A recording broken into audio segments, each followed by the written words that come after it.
What's up everybody, Austin from ECD here. Super excited to bring you this Venom video series. We are going to break down every inch of how to string your pocket. First up, we're going to talk about the top string and the sidewalls. When I first start my top string, I start from the very first hole on the sidewall. Then, as I move through the top string, I do my leathers first, looping them and cutting them. That way it is easier to maneuver around. So first up, I use the first hole on the sidewall. Then I go through the front of the head, pull down tight and rotate counterclockwise to tighten down the interlock point. Then I feed the leather through the sidewall, making sure that there is a good tension between the leather and the sidewall. Then go through the backside of the scoop, also rotating counterclockwise to cinch down that interlock point. Moving on to the Venom, I first start out with the same interlock that I used for the leathers. Going through the front of the scoop first, cinching down the interlock and rotating counterclockwise in order for the Venom to not move from its spot.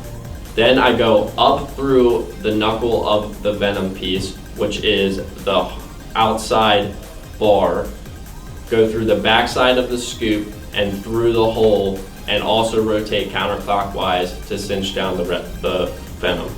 Then moving forward to the next interlock, we go underneath the fold of the Venom piece and go through the mesh hole first, through the front of the head, and down through the second bar in order to cinch down this interlock point.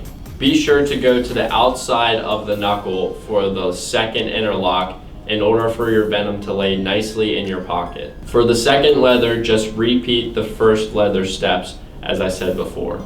Finishing off the top string, you still go through the first hole in the sidewall and use whatever knot is preferred. Starting off my sidewall, I like to go through the same hole that I did with my top string, going over top of the top string and pulling down tight to create more tension on those interlock points. I generally skip 1 to 2 holes all the way down the head, creating about 5 or 6, maybe even 7 interlock points for your gut string on the inside of the head. This allows you to get a symmetrical feel on both sides, and it caters to the pocket, generating a very great sweet spot and a lot of hold. As you can see, halfway down the head, I start to skip 2 holes rather than 1 hole. This allows me to create more space and gives me more options when I'm stringing my pocket. Finishing up the sidewall after the last interlock, you feed the sidewall through the inside of the head and finish off with any knot that's preferred. Thank you guys so much for watching the first part of the video series. Be sure to leave a like, comment below if you guys have any questions. Thank you guys so much for watching and stay tuned for the next part.